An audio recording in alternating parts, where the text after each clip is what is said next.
Maligayang pagdating. Sa kwentong ito, matutunghayan natin kung paano ang isang maling desisyon at kawalan ng pagpapahalaga ay maaring sumira sa pundasyon ng isang relasyon. Paano nga ba kung ang asawang lagi mong inaasahan ay biglang sumunod sa bawat hilingin mo ng literal? Bago tayo magsimula, mangyaring i-like at mag-subscribe sa aming channel. Ngayon, humanap ng komportabling pwesto at enjoy ang kwento. Mahal, simula sa susunod na sweldo, hiwalay na nating hahawakan ang ating pera. Pagod na akong buhayin ka. Deklara ng aking asawa. Masaya ko itong tinanggap. At nang ang aking mabiyenan, na gayang dati ay dumating para kumain ng libre hanggang sa mabusok, ay pumasok sa kusina, napasigaw sila sa gulat sa eksenang kanilang nadatnan. Nagising si Sofia ng umaga sa tunog ang kanyang alarm. Kahit hindi pa sumisikat ang araw sa malamig na skyline ng BGC, Bonifacio Global City, hindi niya ugaling simulan ang araw ng nagmamadali. Tahimik siyang bumangon para hindi magising ang asawang si Jericho. Nagsuot siyang robe at pumunta sa banyo. Ang pahilamos ng malamig na tubig ang tuluyang nagpagising sa kanya. Siya ay 31 taong gulang at ginugol ang nakalipas na 8 taon sa pagtatrabaho sa isang malaking supply chain and logistics corporation. Nagsimula siya bilang isang simpleng coordinator at gayon ay head na ng international freight team. Ang kanyang sweldo ay 400,000 kada buwan na may quarterly bonuses na minsan ay umabot ng 150,000. Ito ay isang trabahong puno ng stress at pillaging, may hindi inaasahang pangyayari mga container na naipit sa customs, maling na prosesong papeles, mga supplier na hindi umabot sa deadline. Ngunit si Sophie ay may talento sa paggawa ang mabibilis na desisyon at paghahanap ng solusyon sa anumang problema. Pumunta siya sa kusina, binuksan ang espresso machine at kinuha ang sangkap para sa almusal mula sa ref. Ang pagluluto ang paraan niya para mag-relax pagkatapos ng isang nakakapagod na araw. Habang nahihiwang ang gulay o nagmamasa, nagpapahinga ang kanyang isip mula sa walang katapusang tawag at emails. Tuwing weekend, kaya niyang gumugol ngang hanggang 5 oras sa kusina para mag-eksperimento ng bagong recipe na nagbibigay sa kanyang tunay na kaligayahan. Lumitaw si Jericho sa kusina bandang 7:00 umaga. Inaantok at magulo pa ang buhok. Nagtatrabaho siya bilang isang structural draftsman sa isang construction firm at kumikitang humigit kumulang 50,000-75,000 kada buwan. Sa Metro Manila, ito ay isang maganda at matatak na sweldo. Nang ikasal sila 5 taon na ang nakalipas, nilinaw ni Sofia ang kanyang paninindigan. Walang tradisyonal na gender roles at wala siyang intensyon na maging isang tradisyonal na may bahay. Tumango lang noon si Jericho na hindi masyadong pinaisipan ang bagay na iyon. Mukha pa nga siyang nagulat na binanggit ito ni Sofia. Ngunit nangyari ang buhay at natural na inako ni Sofia ang lahat ng gawaing bahay hindi dahil obligasyon niya, kundi dahil gusto niya. Nakakaramdam siya nga payapaan kapag malinis at mayos ang bahay at ang pagluluto ang naging pangunahing hobby niya. Hindi ito kailanman dainman ni Jericho. Tinuring niya na lang itong normal. Ang almusal nila ng umagang iyon ay avocado toast na may smoked salmon at isang baso ng fresh orange juice. Tahimik na kumain si Jericho habang nag-scroll ng balita sa kanyang cellphone. Inubos ni Sofia ang kanyang kape at tiningnan ang asawa. Mukha itong malalim ang iniisip, pero hindi na siya nagtanong. Lahat naman ay may karapatan sa sarili nilang personal na espasyo. Pagkatapos mag-almusal, naunang umalis si Jericho. May 9:00 meeting siya. Naiwan si Sofia ang dagdag na kalahating oras para ilagay ang mga pinggan sa dishwasher, punasan ang counter, at magsalang ng lalabhan. Ginawa niya ang lahat ng mabilis at walang kahirap-hirap. Lumipas ang araw niya sa opisina sa nakasanayang gulo. Isang supplier sa Taiwan ang nagdelay ngang padalang piyesa, kaya napilitan siyang mahanap ngang alternatibong ruta. 3 video calls, dos-dosen ng emails, at matinding koordinasyon sa customs broker. Kinalaunan, naayos din ang problema bago magtanghalian. Tumango na lamang ng may kasiyahan si Sir Mendoza, ang kanyang direktor. Hindi na siya nagugulat sa kakayahan ni Sofia na lusutan ang mga pinakamahihirap na sitwasyon. Nang gabing iyon, Dumaan siya sa Rustan Supermarket malapit sa kanilang bahay. Bukas ay Sabado, ang araw na palaging bumibisita ang pamilya ni Jericho. Naging ritual na ito 3 taon na ang nakalipas ng makarunang ikatlong ana ang kapatid ni Jericho na si Miguel. Si Miguel ay 38 at ang asawa nitong si Liza ay 34. Makakasunod na ipinanganak ang mabata at ngayon ay may 2 silang batang lalaki at isang 4 taong gulang na babay. Palaging mukhang pagod, napagod si Liza sa pag-asikaso sa kanila 24/7 at si Miguel ay palaging stressed sa trabaho. Noon iminungkahingang ina ni na Jericho at Miguel na si Nanay Carmen na magtipon-tipon sila tuwing Sabado sa bahay ni na Sofia at Jericho. Mas malaki ang bahay nila at napakagaling makluto ni Sofia, kaya mabibigyan nitong pahinga si Liza mula sa kusina kahit isang araw man lang sa isang linggo. Hindi tumutol si Sofia. Mahilig siyang magluto para sa maraming tao, makita ang kanilang nasisiyahang mga mukha at makatanggap ng papuri. Puno ang kanyang pushcart. Isang malaking prime rib roast, sariwang organic na gulay, isang malaking supot ng artisanal salad greens, heavy cream, 3 uri ng imported na keso, high-quality flour para gumawa ng homemade garlic bread, at mga prutas tulad ng mansanas, peras, at ubas. Para sa dessert, fresh raspberries at blueberries, Belgian chocolate, itlog at gatas. Pagdating sa kaha, umabot sa 50,950 ang kabuuan, isang malaking halaga. Nagbayad si Sofia gamit ang card at isinilit ang resibo sa isang hiwalay na bulsa ngang kanyang wallet. Ugali na niyang itabi ang lahat ng resibo at minsang sa isang buwan ay inilalagay ang mga gastos sa isang spreadsheet. Hindi dahil sa kuripot siya, kundi dahil gusto niyang malaman kung saan napupunta ang kanyang pera. Nagbibigay ito sa kanyang ang pakiramdam ng kontrol. Nang makawi siya, nasa sofa na si Jericho kaharap ang kanyang laptop. Dinala ni Sofia ang mabibigat na eco bags sa kusina at sinimulang ayusin ang mga pinamili. Sumilip ang asawa niya sa kusina at tiningnan ang bundok ngang pakain. Pupunta bukas sina mama, di ba? Oh! At sina Miguel, Liza at ang mga bata, ang dami mong binili.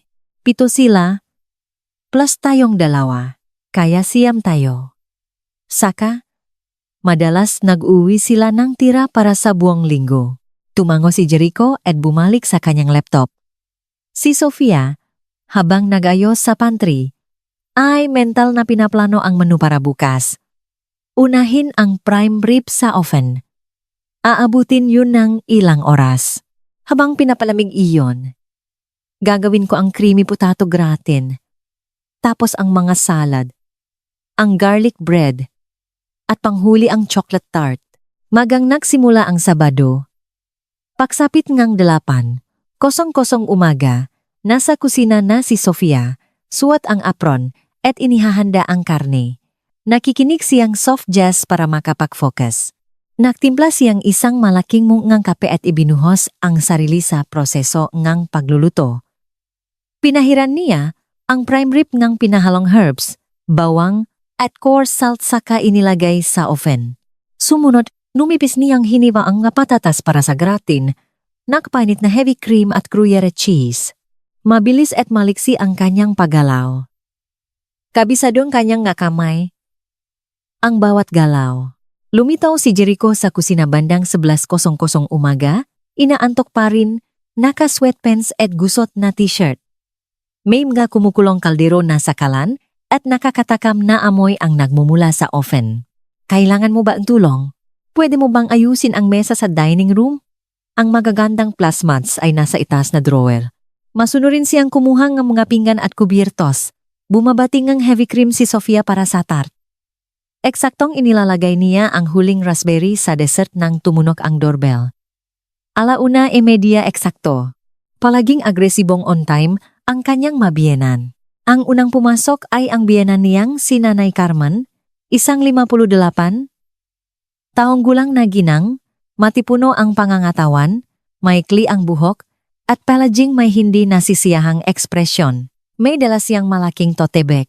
Alam ni Sofia na ang laman nito ay koleksyon nga walang lamang Tupperware na nakalaan para pag-uwian ng pagkain. Sumunod sa kanya si Miguel matangkat, payat at mukhang pagod kasunod si Liza, namumutla at may nangingitim na ilalim ng mata at ang tatlong bata. Tumakbo agad ang mga batang lalaki sa guest room kung saan nakatago ang mga laruan habang ang batang babae ay nakakapit sa binting ng kanyang ina. Nagsimulang magdala si Sofia ng mga serving dish sa mesa. Ang prime rib na perfect medium rare, ang malinamnam at mainit na potato gratin, isang malaking salad na may goat cheese at candied pecans, mainit na garlic bread, at ang napakagandang prutas at chocolate tart. Umikot si Nanay Carmen sa mesa sinusuri ang bawat putahe na parang health inspector. Nak-effort ka talaga. Maganda ang pagka-golden ng patatas, pero sana niluto pa ng konti ang karne. At kulang sa dressing ang salad, pero pwede na rin. Nakakain naman. Ngumiti lang si Sofia at walang sinabi. Palaging nakakahanap ng mapupuna ang biyenan niya. Signature move na niya yun. Unang babanat ng pabirong papuri. Kasunod agad ng reklamo. Dati hindi siya nainis dito, pero ngayon, sa hindi malamang dahilan, tila may kumurot sa kanya. Maingay at mahaba ang naging kainan. Tumakbo-takbo ang mga bata sa pagitan ngang mga kwarto at kinailangang sigawan ng 10 beses bago umupo. Ayaw kumain ng pinakabata ng kahit ano bukod sa tinapay. Nag-usap ang mamatatanda tungkol sa sarili nilang mga buhay. Nagreklamo si Miguel tungkol sa kanyang trabaho. Imposibleng mademen ng boss niya, papalapit na deadlines, at ang underperforming niyang team. Tahimik na naglabas ng samang loob si Liza tungkol sa isang galitan siguro sa Day Karena. Ayon sa kanya, ay hindi binabantayang mabuti ang mga bata. Nahimutok naman si Nanay Carmen tungkol sa kanyang fixed na SSS pension. Hindi ka mabubuhay sa ganitong pera. Madalas niyang sabihin. Araw-araw tumataas ang ngabilihin. Puro tangulang at maikling komento ang ibinigay ni Jericho. Tahimik din si Sofia. Pinagmamasdan sila. Dati, gustong-gusto niyang pinapanood na nasisiyahan ang mataw sa kanyang niluto. Ngunit ngayon, nawawala ang kasiyahang iyon. Pagkatapos kumain, nang busok na ang lahat at nakasandal sa kanilang nga upuan, gaya ang inaasahan, inilabas ni Nanay Carmen ang nga Tupperware mula sa kanyang tote bag. May malalaki, may maliliit. Sistematiko niyang sinimulang i-pack ang mga natirang pagkain, isang malaking hiwangang prime rib sa isa, lahat ng natirang patatas sa pangalawa, kalahating ngang salad, at ang mga natirang garlic bread. Tahimik na pinanot ni Sofia kung paano ibinabalot ang pagkaing pinahirapan niya ngang 5 oras at ginastusan ng halos 9,500. Dati, iniisip niyang normal lang ito, naisip niyang mas mabuting iuwing ang pamilya kaysa masayang. Dahil may 3 anak sina Miguel, may ulam na sila para sa kalahating linggo.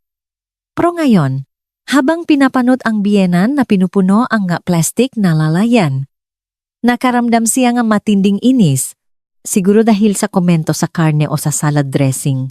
O baka dahil sa naipong pagod sa nakalipas na 3 taon. Umalis ang pamilya bandang 6:00 gabi. Tumulong si Jericho na ilikpit ang mesa at ilagay ang nga pinggan sa dishwasher. Pinunasan ni Sofia ang mga counter at inilagay ang napaka-counting na tirang pagkain sa ref, sapat na lang para sa light dinner nilang dalawa ni Jericho. Nang gabing iyon, nang malinis na ang lahat at makakapapahinga na siya, umupo si Sofia sa harap ng kanyang computer at binuksan ang budget spreadsheet na ginagamit niya sa loop ng maraming taon. Nakasanayan na niya ito mula pa noong kolehiyo ng kapuspasiya sa pera. Itinala niya ang 5,250 mula sa grocery kahapon. Pagkatapos, dahil sa kuryosidad, sinimulan niyang tingnan ang mga tabs ng mga nakaraang buwan. Tinitingnan ang mga nagastos para sa mga weekend family dinners. 88,000, 88,80, 9,500, 87,500, 10,000. Naghalo-halo na ang mga numero. Binuksan ni Sofia ang calculator app at nagsimulang mag-compute. Sa nakalipas na 1 taon pa lamang, gumastos siya ngang higit sa 44,000 ng eksklusibo para sa mga weekend meals ng pamilya ni Jericho. Napasandal siya sa kanyang upuan, nakatitik sa screen, higit 54,000 at hindi pa kasama roon ang regular nilang grocery para sa kanilang dalawa. Ang kuryente, tubig, internet, mga panlinis sa bahay, damit, o mga regalo tuwing birthday at Pasko. Hindi kailanman naisipan ni Sofia na kuwentahin ng eksakto kung makano ang ginagastos niya para lang sa pamilya ng asawa niya. Bumibili lang siya, nagluluto, at nag-enjoy sa proseso. Pero ngayon, nang makita ang figurang iyon na itim sa puti, may nagbago sa loop niya. Hindi siya nakaramdam magalit o put. Hindi ugali ni Sofia ang magwala sa galit. Para sa kanya, hindi ito epektibo at nagaksaya lang nag-enerhiya. Ngunit naramdaman niya ng malinaw na ang balance na. Relasyon ay labis na nasira. Nag-invest siyang pera, oras, at pagod, at ang kapalit. Tumatanggap siya nga kritisismo kung gaano kaluto ang karne, pero pinalipas niya muna ang kaisipang iyon. Isinara ni Sofia ang laptop, ininan ang laikot, at tumayo para gumawa ng magaan na hapunan para sa kanila ni Jericho, isang maliit na salad at ang kakaunting tira-tirang karna. Nasa sala si Jericho nanonood ng basketball. Nagtimpla si Sofia nga saa at umupo sa tabi niya. Natapos ang araw gaya nga dati. Sa sumunod na linggo, napansin ni Sofia na palaging malalim ang iniisip ni Jericho. Uuwi siya mula sa trabaho, kakain ng tahimik. At upo habang nag-scroll sa cellphone niya nang nakakunot ang no at nagbabasa ng maartikel ng matagal. Hindi masyadong binigyan ng pansin ito ni Sofia. Bawat isa ay may sariling pinoproblema.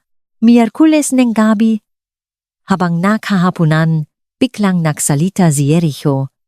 Uy, may kinvento si paring Reyes sa akin na nakakagulat na gayon. Sino si Reyes? Isang bagong engineer sa department namin. Mga 1 buwan pa lang. Divorced siya. Nasa mid. 40s. Tumanggo si Sofia. At patuloy na kumain ng salad. At anong sinabi niya? Kinukwento niya. Yung divorce niya. Nang hatiin na ang ari-arian nila. Nakuha nga asawa niya yung kalahati ng bahay. Kahit 5 taon na itong hindi nagtatrabaho, sa bahay lang. At bukod ba dun, humingi pang sustento para lang sa sarili niya, hindi child support. Akalain mo yun. Nangyayari talaga yan. Sabi niya, ang pinakamalaking pagkakamali raw niya ay ang pagkakaroon nila ang joint bank account. Dahil nakasama ang lahat ng pera, nagdesisyon ang judge na may karapatan ang babae sa kalahati ng lahat. Nag-angat ng tingin si Sofia at sinalubong ang matang asawa. At bakit mo kinukwento ito sa akin? Sinishare ko lang yung experience niya. Sabi niya kung pinahiwalay lang daw sana nila ang pera nila, mas malinis sana ang divorce. Bawat isa, may hawak sa sariling pera, wala sana siyang nahabol. Ah, ganun. Kaya nga, sabi niya, sa panahon daw ngayon, mas matalino para sa mga mag-asawa na panatilihing hiwalay ang pera. Bawat isa, responsible sa sarili niyang gagamit. Alam mo kung ano ang ginagastos mo at saan. Walang nawawalan ng kontrol. Inubos ni Sofia ang kanyang salat ng tahimik at pinunasan ang bibig ng Ken. Jericho, kung may gusto kang sabihin sa akin, sabihin mo ng diretsahan. Huwag mong gamitin ang nga kwento ng katrabaho mo. Hindi. Iniisip ko lang naman. Okay. Tumayo siya at dinala ang kanyang pinggan sa lababo. Kung hindi pahanda si Jericho na sabihin iyon ng harapan, hindi niya ito pipilitin. Ayaw ni Sofia ang ngaparinig at passive aggression. Kung may gusto ito, sasabihin nito. Kung hindi, bahala siya. Kinabukasan Huwebes, umuwing malalim pa rin ang iniisip ni Jericho. Nagluluto si Sofia ng baked salmon na may lemon at rosemary. Umupo si Jericho sa kitchen island, hawak ang cellphone niya, nakakunot no habang nagbabasa. Nang dumaan sa likod niya si Sofia, nasilip niya ang screen. Isa itong article tungkol sa financial independence in modern marriages. Wala siyang sinabi at nagpatuloy lang sa pagluluto. Pagkatapos maghapunan, pumunta si Jericho sa sala habang nahuhugas ng pinggan si Sofia. Mula sa pintuan, nakita niya itong nagtatype sa search bar ng laptop niya. Alam ni Sofia na may pinupuntahan ang asawa niya. May namumuong ideya sa isip nito at malapit na niya itong sabihin. Hindi niya ito mamadalin. Hahayaan niya itong marating ang sarili nitong conclusion at sabihin ito ng buong tapang. Kalmado ang naging Biyernes. Kailangang mag-overtime ni Sofia sa opisina para tapusin ang isang quarterly report. Umuwi siyang pagod na pagod, bandang 10:00 gabi. Init na lang ni Jericho ang natirang lasa niya para sa kanya. Tahimik silang kumain sa harap ng TV at maagang natulog. Nagsimula ulit ang Sabado sa paghahanda para sa pamilya. Gumising si Sofia Nyols. Nulang umaga, uminom kape at nagmaneho papuntang farmer's market sa Cubao. Naisipan niyang gumawa ng salt-crusted na lapu-lapu. Matagal na niyang gustong subukan ang resipe. Umikot siya sa palengke at pinili ang pinakasariwang isda. Mahal ang lapu-lapu, nasa 82,000 kada kilo. Bumili siya ng isang malaking halos 2 kilong isda. Bumili rin siya ng mga organic na gulay, sariwang herbs, artisanal na keso, at heavy cream. Umabot sa laman 8,500 ang lahat. Pagbalik sa bahay, nagsimula ang mahika. Nilinisan niya ang lapu-lapu, pinalamanan ng ngahiniwang lemon at dill, at ibinaon ito ng buo sa ilalim ng makapal na layer ng basang coarse salt. Inilagay niya ito sa oven. Para sa side dishes, gumawa siya ng wild mushroom risotto, 3 magkakaibang salad, at homemade mint lemonade. Pagsapit ng sa tunaw-sato ng hapon, perpektong nakaset na ang mesa. Dumating ang pamilya ng eksakto sa oras. Dumiretso si Nanay Carmen sa kusina. Inaamoy ang hangin. Amoy isda. Nagluto ka bang lapu-lapu? Samahangang bilihin ngayon. Hindi sumagot si Sofia. Abala sa paglilipat ng salat sa isang magandang serving bowl. Tumayo lang ang biyenan niya sandali. Pagkatapos ay naglakad na papunta sa sala. Nagsimula ang kainan gayang dati. Pinuring lahat ang isda. Napakasarap ngang lapu-lapu malambot, makatas, at timpladong-timplado. Pati ang mga bata ay napakain. Hiningin ni Liza ang recipe. Tahimik na kumain si Miguel, pero kitang-kitang nasisiyahan. Siyempre, pinuna ni Nanay Carmen na medyo malata ang risotto at masyadong maasim ang lemonade, pero tradisyon na iyon. Hindi talaga siya makakatapos ang kainan ng walang reklamo. Nakikinig lang si Sofia, iniisip kung paano siya gumastos nga. 15,000, 8,008,5 oras nga. Kanyang Sabado at ang premyo niya ay reklamo tungkol sa texture ng kanin. Nang matapos ang lahat sa dessert, dinukot ni Nanay Carmen sa kanyang tote bag ang mga Tupperware. Pero bago niya simulan ang pekpek ng pagkain, bigla siyang humarap kay Sofia. Nga pala, Sofia, alam mo ba na maraming bata-batang maasawa ngayon ang hiwalay ng humawa ng pera? Si Sofia, na naglilikpit na mga walang laman na pinggan, ay tumigil at tinitigan ng direkta ang kanyang biyenan. Hiwalay na pera? Oo, bawat isa humahawak sa sarili nilang sweldo. Sabi nila, napaka-convenient daw. Convenient para kanino? Para sa inyong dalawa. Isipin mo, kung pinagsasama ngang mag-asawa ang pera nila, madaling magsimula ang away. Yung isa mas magastos, yung isa matipid, at naipon ang samangang loob. Kung hawak niyo ang sarili niyong pera, bawat isa responsable sa sarili, walang away. Dahan-dahang ibinaba ni Sofia ang patong ng bapingan sa mesa. Saan niyo nabasa yan? Sa internet? Maraming articles tungkol sa financial independence in marriage. May sinend na ako kay Jericho at sabi niya binasa raw niya. Diba, anak? Si Jericho, na nakaupo sa kabilang dulong mesa, ay namula at tumango. Ngumiti si Sofia nang walang sinasabi. Malami at kristal na malinaw ang isip niya. Bigla niyang nakita ang buong larawan. Itinanim ni Nanay Carmen ang ideya sa isip ni Jericho. Pinag-isipan niya iyon. Kinonsulta ang mapait at divorce niyang katrabaho at nagbasa ngang articles online. At ngayon, ino-open up itong nanay niya sa harap ngang lahat para pilitin ang issue. Ah, ganun ba? Yun lang, sabi ni Sofia. Si Nanay Carmen, dahil sa inaakalan niyang kawalan ng pagtutol mula sa manugang ay nagpatuloy. Nabasa ko sa isang magandang article na ang joint bank accounts daw ay makaluma na. Dati kasi, dahil hindi nagtatrabaho ang mga babae at nasa bahay lang, pinagsasama talaga ang pera. Pero ngayon, dahil pareho na kayong nagtatrabaho, di ba mas logical na maging financially independent? Ito na ang modernong paraan. Alam mo na. Oh, napaka-moderno. Mahinahong peksang ayon ni Sofia. Ang biyanan niya, na umaasang makikitaan ng higit pang sigla si Sofia, ay hindi tumigil.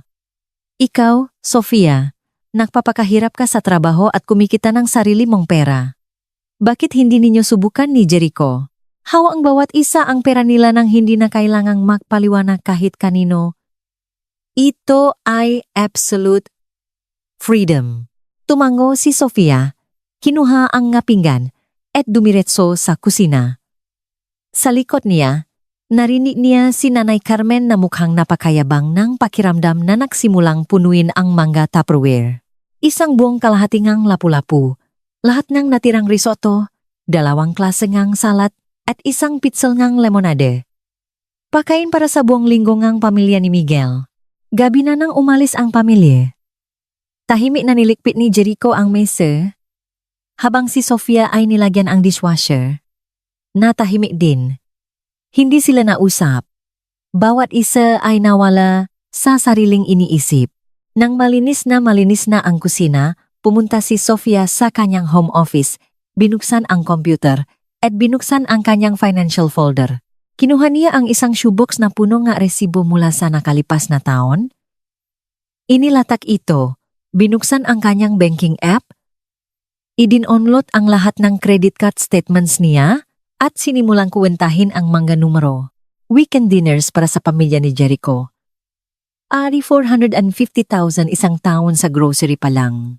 Regular na grocery nilang dalawa, 5,300 isang taon. Bills, kuryente, tubig, internet. 550,000 isang taon. Kung hahatiin sa dalawa, dapat 5,075,000 sila. Panlinis, household goods. Na 60,000 isang taon. Damit. Si Sofia ay simple lang manamit pero bumibili ng quality pieces na pangmatagalan. Ay 75,000 isang taon. Mga regalo sa pamilya. Para sa birthday ni Nanay Carmen, bumibili siya na regalong nasa 1,500. Kay Miguel, 1,000 kay Liza. Kay Liza, 30,000. 750. Sa bawat isa sa tigabata, 2,200,500. Kasama ang Pasko at regalo sa sarili niyang na magulang, umaabot sa 125,000 taon-taon. Gumawa si Sofia ang detalyadong spreadsheet at hinimay lahat ayon sa kategorya. Tapos, tiningnan niya ang kabuuan. Sa 400,000 na netong sweldo niya buwan-buwan, halos lahat ay napupunta sa shared household expenses. May natitira na lang siyang 25,000 para sa kape, pampaganda o pansariling luho.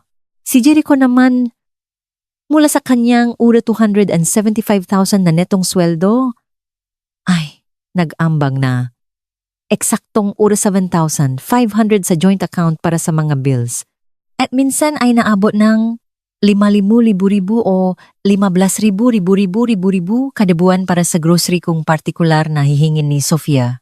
Minsan-minsan, bumibili siya ng malalaking appliances tulad ng vacuum o microwave, pero minsan lang sa isang taon yun. Ang natitira higit sa iliklay 225,000 bawat buwan ay ginagastos niya ng buo sa sarili niya sa mga tech gadgets na hilig niya. Bumibili siya ng bagong iPhone o smartwatch kada 6 na buwan Tuwing Biyernes, lumalabas siya kasama ng mga kaibigan para manood ng sports at uminom ng craft beer, gumagastos ng uni 4,000 kada gabi.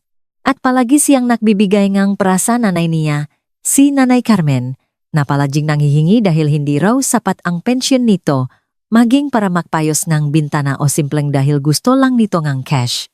Inseven ni Sofia ang spreadsheet at isinara ang laptop. Tumayo siya, nag-inat, at pumunta sa kusina para magtimpla ng chamomile tea. Umupo siya sa tabi ng bintana, pinapanood ang nga ilaw ng siyudad. Hiwalay na pera, ang modernong paraan. Bawat isa responsible sa sariling gamit. Isang nakakawiling ideya, at mas nakakawiling makita kung gaano katagal-tatagal si Jericho kapag pumayak na talaga siya dito. Humigop si Sofia ngang sa, at ngumiti. Hindi siya galit o nasasaktan. Naisip lang niya na isang napakagandang eksperimento ang malapit ng magsimula, at ang magiging resulta nito ay talagang makapagbubunyak ng toto. Nang sumunod na linggo, mas lalong napansin ni Sofia ang pakabagaba ni Jericho. Ilang beses, niyang sinubukang magsalita pero umaatras siya. Pinagmasdan siya ni Sofia na may malami na kuryosidad na parang isang scientist na inoobserbahan ang isang lebret bago ang isang mahalagang test. Martes ng gabi, nabanggit niya ulit ang katrabaho niyang si Reyes. Uy, may pinakitang article si Reyes sa akin ngayon tungkol sa mga mag-asawang may financial independence. Nakakakumbinsi talaga. Sabi dun, kapag pinagsasama raw ang pera, madalas pakiramdam ng isa ay ginagamit lang siyang partner niya. Parang yung isa nagpapakahirap magpasok ng pera, tapos yung isa nakikinabang lang. Hindi inalis ni Sofia ang tingin sa katingbot habang naghihiwa ng kamatis. Naramdaman mo ba yan sa ating dalawa? Hindi, siyempre hindi. Pero theoretically, pwedeng mangyari. Theoretically, maraming pwedeng mangyari. Praktikalidad na lang, ano ba ang problema? Tumahimik si Jericho. Alam ni Sofia na gusto pa nitong magpatuloy, pero hindi alam kung paano. Hindi nagbigay si Sofia ng kahit anong tulong. Hayaan siyang ayusin ang sarili niyang nga isip at sabihin iyon mismo. Miyerkules. Maga siyang umuwi kaysa sa nakasanayan. Hindi pa nakakabalik si Sofia mula sa isang meeting sa vendor. Nang dumating si Sofia bandang 8:00 gabi, nakaupo si Jericho sa sofa, nakasara ang laptop at malinaw na naghihintay. Nagluto si Sofia ng mabilisang dinner gambas over linguine. Tahimik silang kumain. Tapos pumunta siya sa banyo para maligo. Paglabas niya, nasa sofa pa rin si Jericho, kinukutkot ng ninenerbiyos ang isang tropilo. Sofia, kailangan nating mag-usap. Umupo siya. Sa silyang nasa tapat nito, inaayos ang tali ng kanyang bathrobe. Basa pa ang buhok niya. Tiningnan niya ang asawa at naghintay. Matagal ko nang iniisip nitong mga nakaraan ang tungkol sa buhay natin, kung paano tayo nabubuhay, at tungkol sa pera. Nananatiling tahimik si Sofia. At tingin ko kailangan nating gumawa nga. Mapagbabago kung paano natin hinahandle ang budget natin.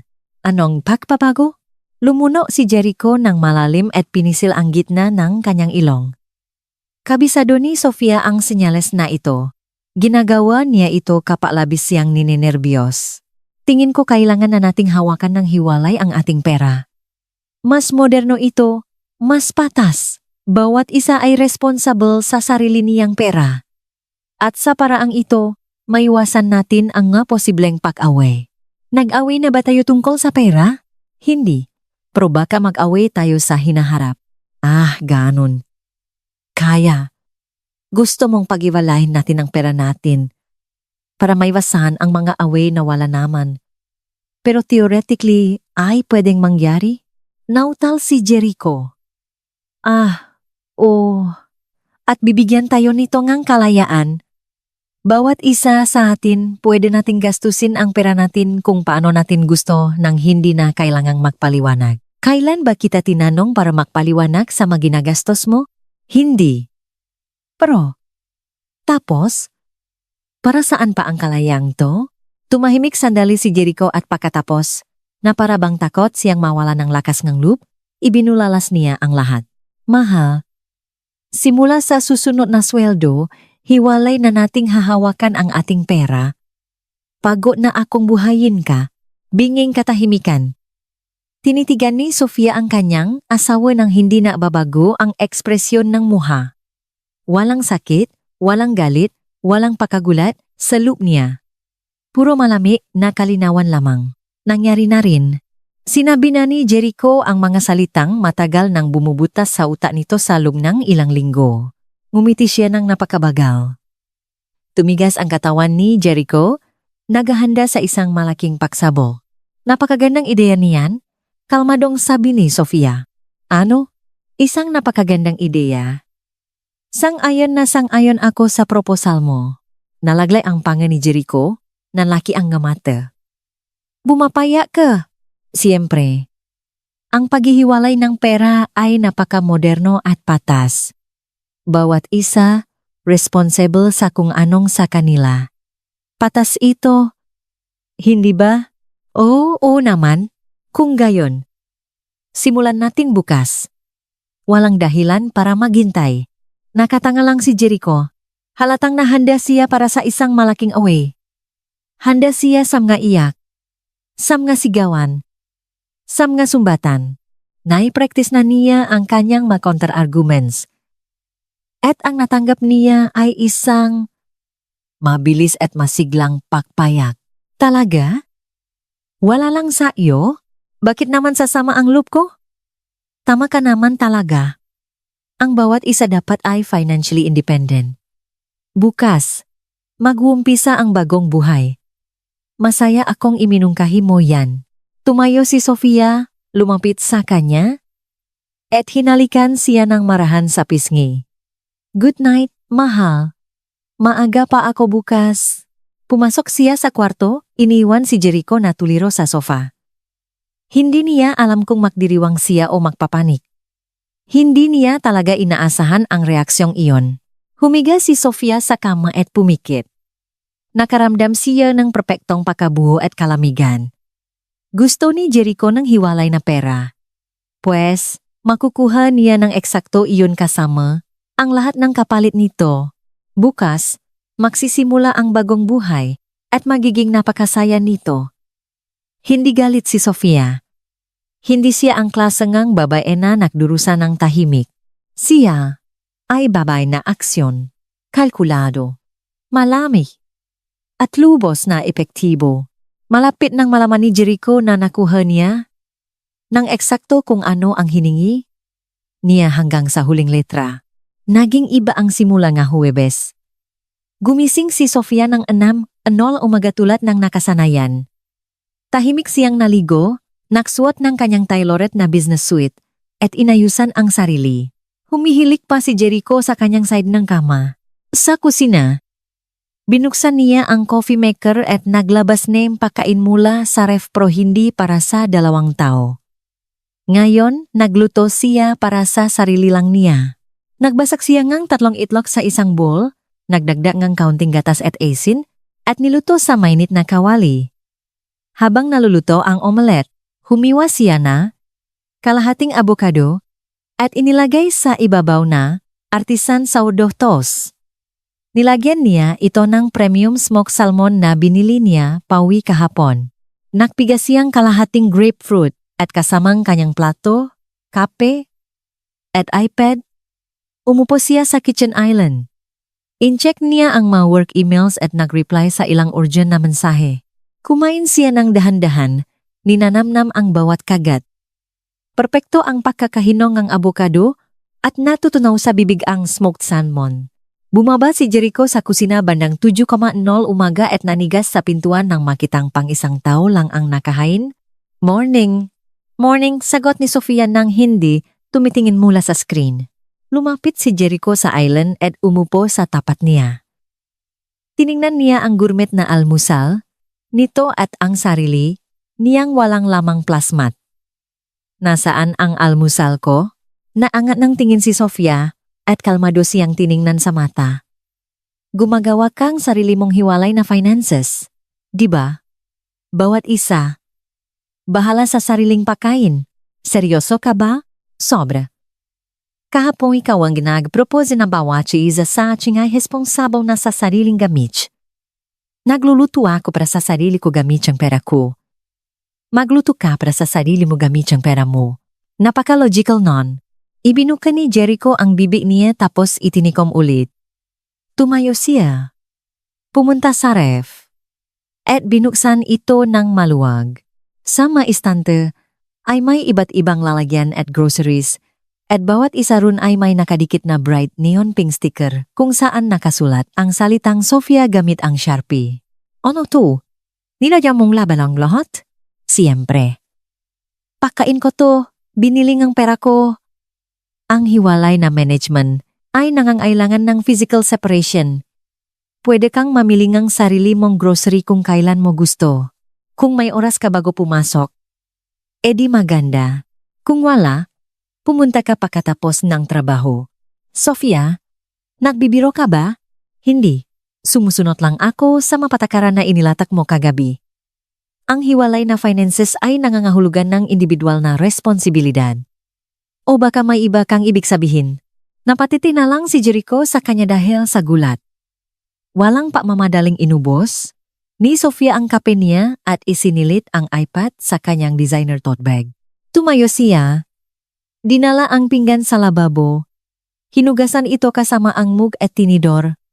Pinunasan at ibinalik sa lagayan.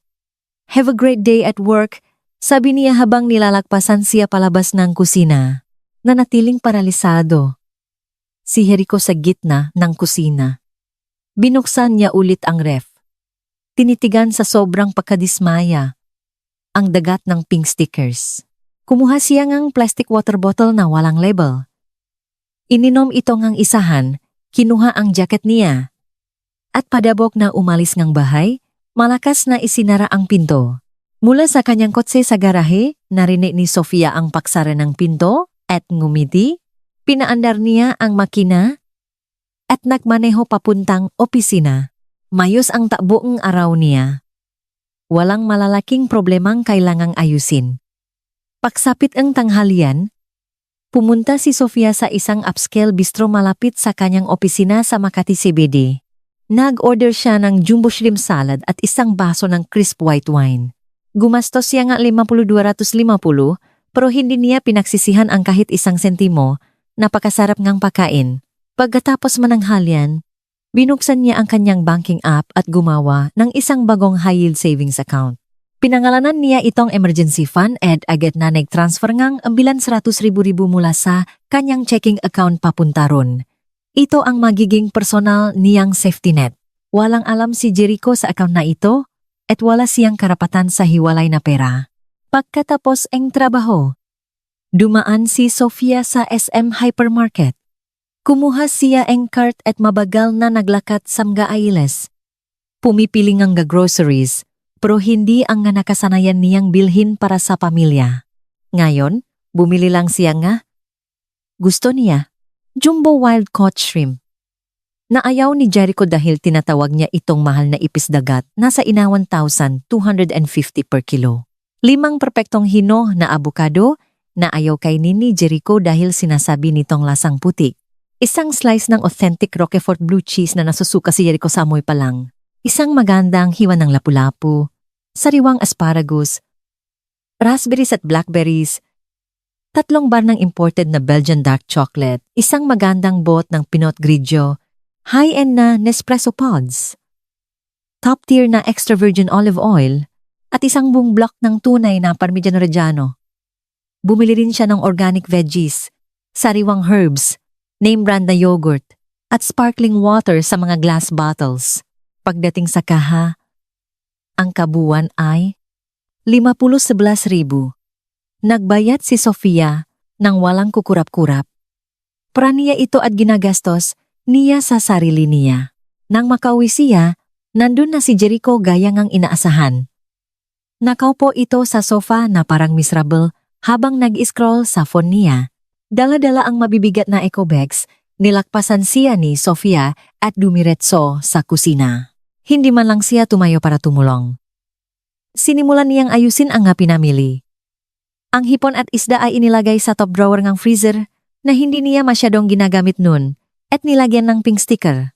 Ang maka, avocado, keso, berries, at gulay ay napunta sa isang nakatalagang istante sa ref. Lahat may label. Ganon din ang tsokolate, kape, at olive oil. Pagkatapos, nilabas niya ang isang maliit na freestanding pantry cabinet na nabili niya sa Mall Pauwi. Binuo niya ito doon mismo sa sulok ng kusina at inilagay ang lahat ng kanyang hindi nasisirang pagkain sa loop. Isinara niya ang pinto at kinabitan ito ng maliit na padlock. Isinuot niya ang susi sa isang manipis na silver chain sa leg niya. Eksaktong pagpasok ni Jericho sa kusina, nakita niya ang cabinet na may padlock at tinitigan ito. Ano yan? Personal pantry ko. Nakalok para walang aksidenteng makakain ng hindi sa kanila. Seryoso ka ba? Ang hiwalay na para ay kailangan ng malinaw na boundaries. Ayokong magkaroon ng hindi pagkakaunawaan. Sofia, nasisiraan ka na bang bait? Kabaliktaran nga. Bumili ka ba ngang panghapunan mo? Tumahimik si Jericho. Dumaan siya sa grocery store pagkatapos ng trabaho. Pero nanigas lang siya sa gitna na aisle dahil wala siyang ideya kung paano mamili o magluto. Sa huli, kinuha niya ang mga pinakabasic. Isang balot ng frozen hotdogs, isang loaf ng pan de molde, tasty bread, murang butter at isang garapon ng mayonnaise. Gumastos siya ng mga 750. Lahat ng iyon ay kasalukuyang nasa ibabang istante na ref. Mukhang malungkot at nag-iisa. Inilabas ni Sofia ang kanyang hipon para ito. Samantala, humiwa siya ng avocado, cherry tomatoes, at hinugasan ang arugula. Iginisa niya ang hipon sa olive oil, bawang, at pinigaan ng sariwang lemon. Maganda niya itong iniplat sa ibabaw ng greens. Nilagyan ng lemon mustard vinaigrette ang salad. At kinayuran ng sariwang parmesan sa ibabaw. Nagbuhos siya ng isang baso ng Pinot Grigio. Inilagay ang dinner niya sa tray. Isinuot ang kanyang AirPods na may tumutugtog na jazz at umupo sa kitchen island para kumain. Ninamnam niya ang bawat kagat. Samantala, nakatayo si Jericho sakalan sinusubukang ilaga ang mahotdog niya. Inihulog niya ang nga ito sa kumukulong tubig, hinalo, at tinitigan ang kaldero ng walang ideya. Makalipas ang 10 minuto, kinuha niya ito. Namagana ang nga ito at pumuputok. Inilagay niya ito sa isang paper plate, ipinalaman sa 2 pirasong plain white bread na may mayo at umupo sa harap ngang TV sa sala, galit na ngumunguya. Tinapos ni Sofia ang kanyang eleganteng hapunan at hinugasan ang kanyang plato at wine glass. Iniwan niya ang maduming kaldero, tiyani, at plato ni Jericho kung saan eksaktong naroon ang nga ito. Kumuha siya ng nobela at umupo sa silya sa sala. Tiningnan siya ang masama ni Jericho, tapos tiningnan ang walang laman niyang paper plate, tapos ang maduduming pinggan sa lababo, at tumayo para maglinis. Gumugol siya ngang 15 minuto sa kalampagangang nga kaldero at pagbulong-bulong ng mura. Pagkabalik niya, bumagsak siya sa sofa at ibinaon ang mukha sa phone niya. Natulog silang gabi na makalayo sa makabilang dulong kama, nakatalikot sa isa't isa. Nagsimula ang Biyernes sa eksaktong parehong script. Gumawa si Sofia ng steel-cut oatmeal na may fresh berries at nuts, sariwang juice at kape. Pumasok si Jericho sa kusina. Tiningnan ang maganda niyang mangkok, tapos binuksan ang ref. Sa ilalim na istante naroon ang kanyang mga rasyon. Tasty bread, butter, at tirang nilagang hotdog. Nilagyan niya nga. Butter ang isang hiwangang tinapay. Inilagay ang malamig na hotdog doon. At ang ginuya ang tuyong sandwich na pinanulak ngang tubig mula sa gripo. Tapos na si Sofia, nahugasan ang kanyang nga pinakainan at umalis na papuntang trabaho. Pinanot siya ni Jericho na umalis habang inubos ang kanyang basong tubig. Nang araw na iyon, may annual performance review si Sofia. Ipinatawag siya ni Sir Mendoza sa opisina nito. Pinausapan nila ang kanyang metrics ng kalahating oras at perpekto ang mga ito. Nakuha ni Sofia ang pinakamataas na posibleng rating. At isang surprise performance bonus na 525,000. Lumabas siya nga opisina na sobrang tuwa. Agad niyang nai-transfer ang 525,000 direkta sa bago niyang secret emergency fund. Pagsapit ng tanghali, kumain siya sa labas kasama ang kanyang katrabahong si Lani sa isang upscale steakhouse. Nag-order siya ng filet mignon na may inihaw na asparagus. Si Lani naman ay nag-order ng lobster roll. Kumain sila habang nakukwentuhan tungkol sa trabaho at plano sa weekend. So, kumusta naman sa bahay? Tanong ni Lani. Nakakabighani, ngiti ni Sofia. Anong ibig sabihin niyan? Suggest si Jericho na pag-iwalayin namin ng buo ang pera namin at pumayag ako. Muntik nang mabulunan si Lani sa lobster niya at umubo. Ano? Hiwalay na pera? Oh. Simula kahapon, bawat isa bahala sa sariling buhay. Paano naman yun nangyayari? Ang galing.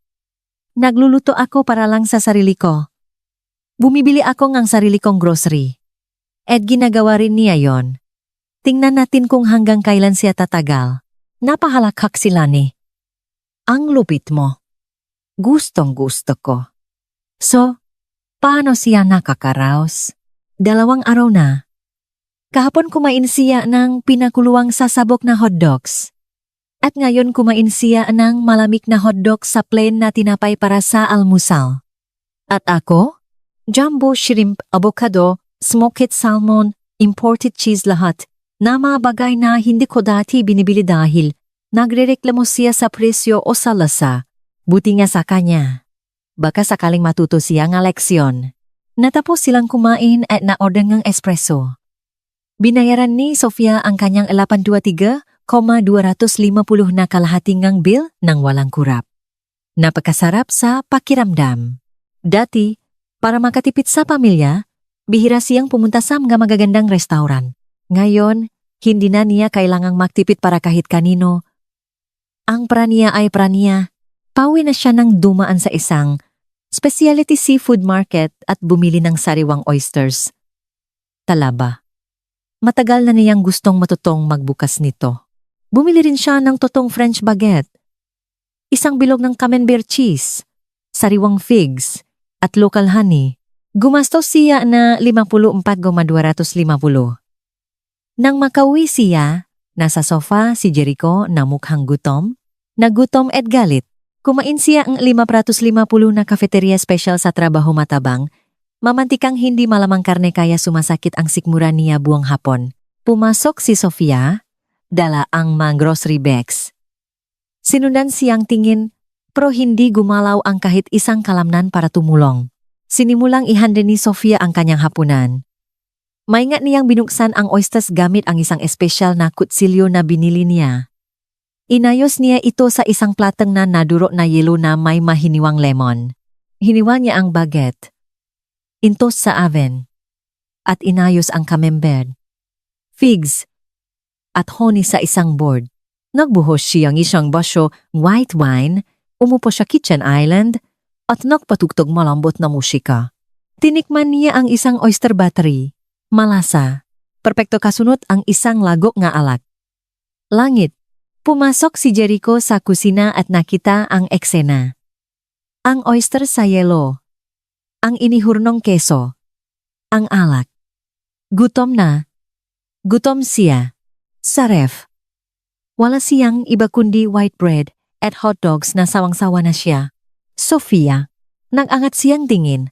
Ano yun? Pwede ba nating itikil na to? Itijilangalin? Ang lahat na ito. Itong hiwalay na pera. Ibalik na lang natin sa dati. Jericho, 2 araw pa lang. Ikaw ang nagpropose nito. Sabi mo, moderno to at patas. Hindi ko naisip na ganito mo sa seryosohin to ng literal. Paano mo ba inaasahang tatanggapin ko? Nag-alok kang paghiwalayin ang pera natin at pumayak ako. Ngayon ay hiwalay na nating minamanage ang pera natin. Bawat isa ay responsible sa sarili niyang gamit. Hindi ba ito yung gusto mo? Hindi yan ang ibig kong sabihin. Kung ganon, ano ang ibig mong sabihin? Bumuka ang bibig ni Jericho pero napakagatlabi siya. Wala siyang mahanap na sagot na hindi magpapalabas na napakasama niya. Tumalikod siya at lumabas ng kusina. Tinapos ni Sofia ang kanyang oysters at alak. Hinugasan ang napinggan niya at pumunta sa sala para manood ng Netflix. Nakaupo sa sofa si Jericho. Masama ang tingin at gutom. Maya-maya, tumayo siya at pumunta sa kusina. Narinig ni Sofia ang kalampa ng gakawali at namoy ang nasusuno na mantika. Pakaraan ng 20 minuto, bumalik siyang may dalang platong scrambled eggs na mukhang suno na goma. Kinain niya ito ng may matinding simangot. Sabado ang araw na normal sa nang gising na si Sofia sa madaling araw para simulan ang paghahanda ng isang malaking salu-salo para sa pamilya niya. Ngayon, natulog siya hanggang 10 ng umaga. Nanatili siya sa kama. Nag-scroll sa TikTok. Walang nagmamadali. Gising na rin ng tanghali si Jericho, bandang 11:00. Pumasok siya sa sala, naginat, humikap, at biglang nanigas. Sofia, pupunta ang mga magulang ko dito ngayon. Nakapahinga si Sofia sa sofa, nagbabasa ng isang hardcover na thriller. Oh, naalala ko. Magsisimula ka na bang makluto? Hindi. Nanatiling paralisado si Jericho sa gitna ng kwarto. Anong ibig mong sabihin na hindi? Ang ibig kong sabihin, hiwalay na ang pera natin. Hindi ako nagluluto para sa bisitang hindi akin. Responsibilidad mo ang pamilya mo. Kung gusto mo, silang pakainin. Magluto ka o umorder kang delivery. Sofia, hindi mo pwedeng gawin to. Bakit hindi? Pamilya sila. Palagi mo silang ipinagluluto. Gumagamit tayo nun nga pinagsamang pera para pakainin sila. Oh noon, ngayon mahiwalay na tayong budget. Kaya kung gusto mong ihos ang pamilya mo, gamitin mo ang pera mo. Ang keyword ay dati. Ngayon, nagiba na ang patakaran. Patakaran na ikaw ang nagtakda. Kinuha ni Jericho ang kanyang cellphone at tumakbo sa balkonahe. Narinig ni Sofia ang ilang bahagi ng tarantang usapan. Sinusubukan niyang kumbinsihin ang nanay niya na ma-cancel o i-reschedule.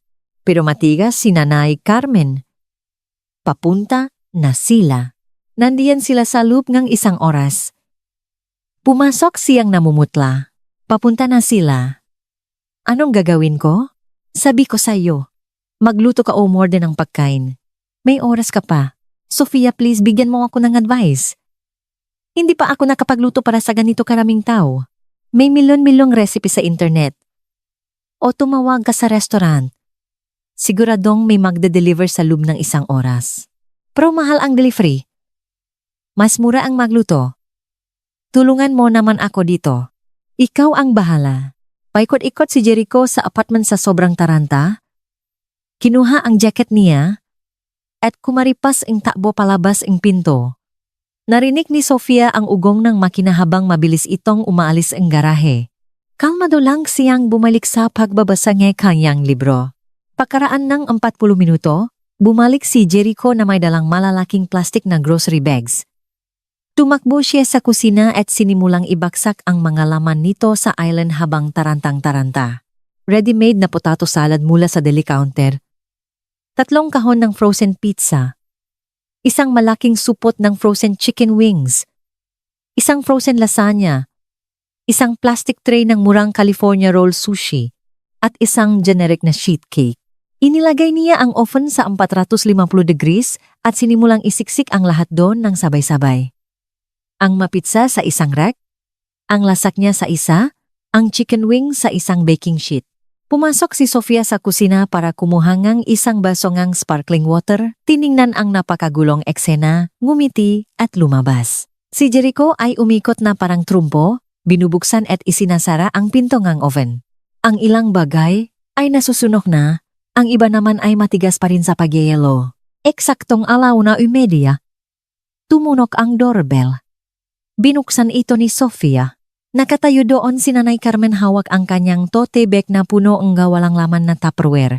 Sina Miguel, Liza, at ang 3 bata. Pumasok ang kanyang biyenan. Napakunot ang ilong. Ang bantot na amoy, Sofia. Anong niluto mo? Wala. Hello? Pasok kayo. Taining na ni Nanay Carmen ang manugang na parang nagsasalita ito ng ibang wika at naglakad papunta sa sala. Nakita niyang umupo ulit si Sofia sa sofa at binuksan ang libro. Nagbabasa kang libro sa araw ngang Sabado habang may magabisita? Napakaganda ng chapter na to. Upo kayo, feel at home.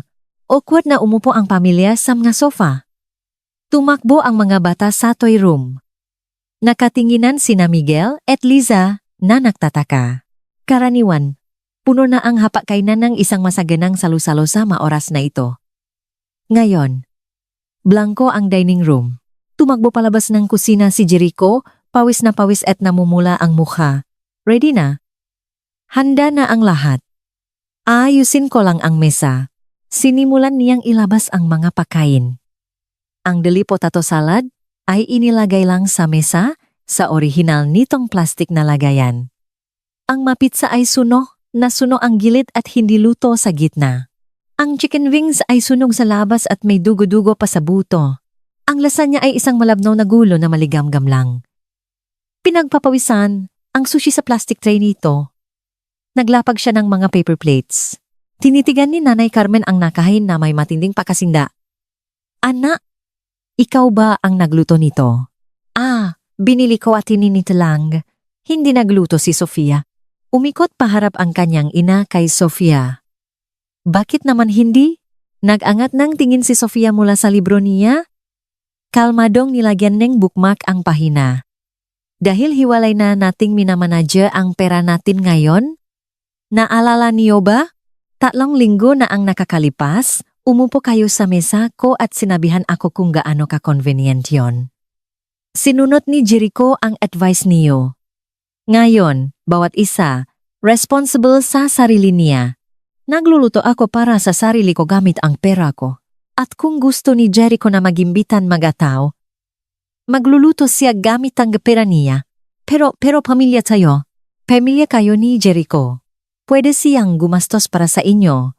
At ginawa niya ito gamit ang pera niya. Wala akong tutol dun. Pero ang pera ko ay pera ko. Ibinuka ni Nanay Carmen ang bibig niya, pero walang mahanap na salita. Napatawa ng mahina si Miguel. Kinagat ni Liza ang labi niya para hindi tumawa. Nagsimula ang kainan sa isang nakapanlulumo at tensyonadong katahimikan. Walang ganang umupo ang lahat. Matabang ang potato salad at puno ngang murang mayo. Lasang abo ang pizza. Makunat at mapanganib kainin ang chicken wings. Malamig ang gitna ng lasagna. Durok-durok ang sushi. Tahasang tumanggi ang mga bata na kumain. Nagsimulang umiyak ng malakas ang pinakabata. Naghahanap ngang totong pagkain gaya ang dati. Sinubukan siyang patahanin ni Liza, pero umiyak ng malakas ang bata. Nakapo lang ng parang bato si Nanay Carmen, halos hindi ginagalaw ang paper plate niya. Tahimik nang inuya ni Miguel ang suno na crust ng pizza. Si Liza ay tubig lang ang ininom. Pakaraan ng 20 minuto, sumuko silang lahat na kunwaring kumakain, nakaupo lang sila sa isang agresibong katahimikan.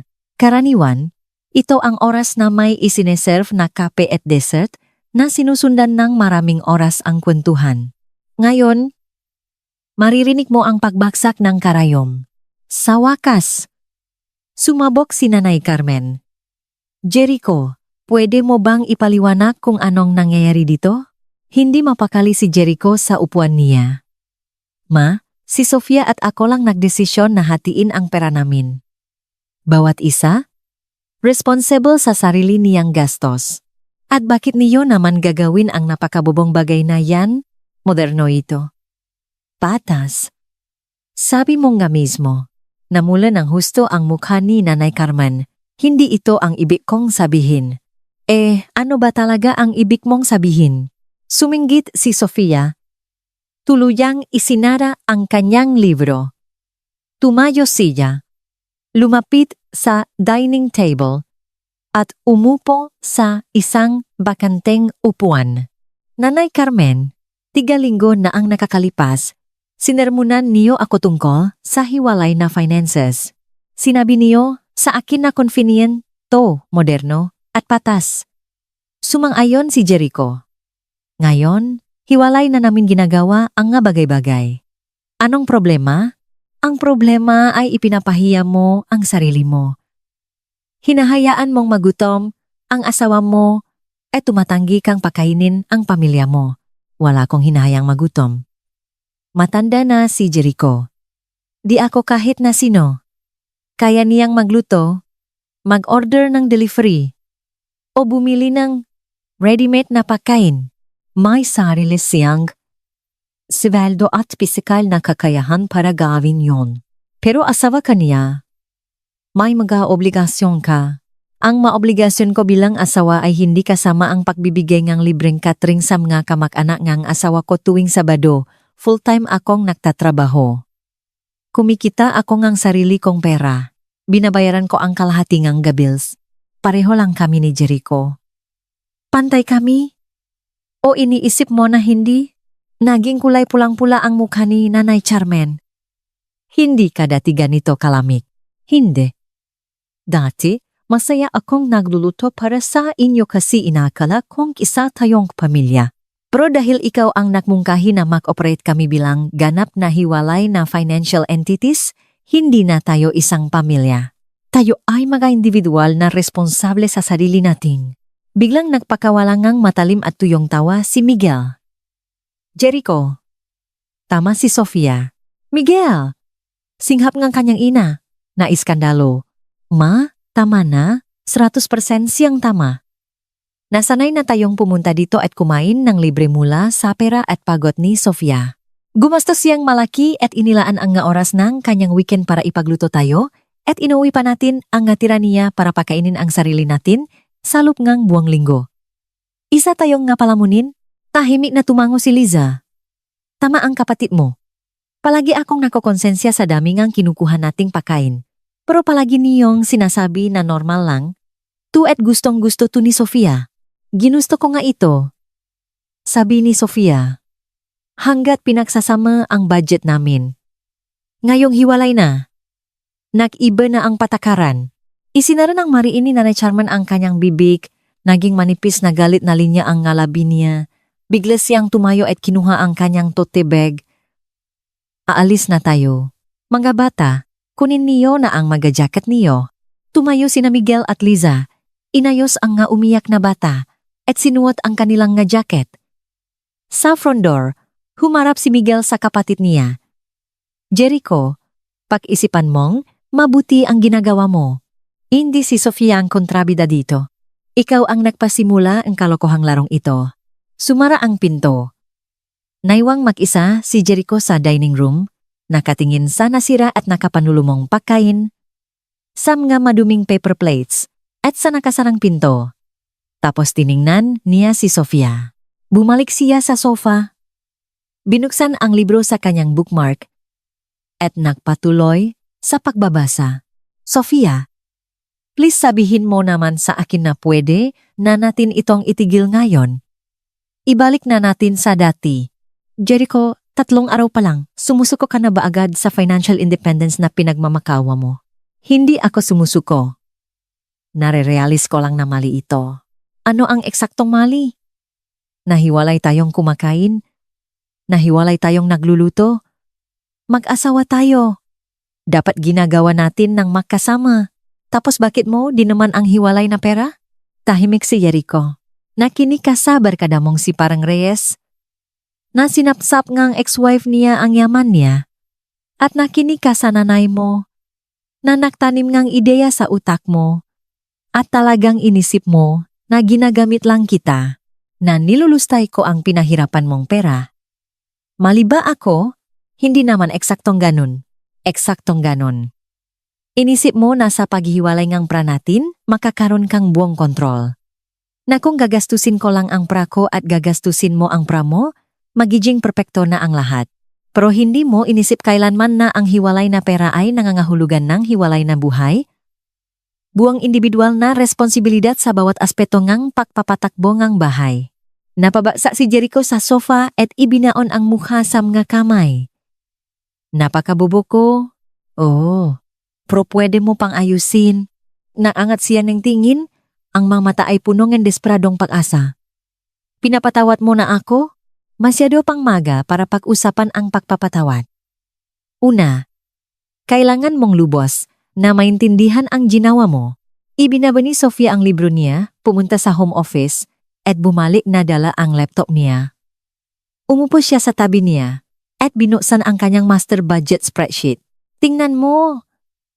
Ito ang ating household expenses para sa nakalipas na 12 buwan, hinimay ayon sa kategorya, kasama ang bawat resibo.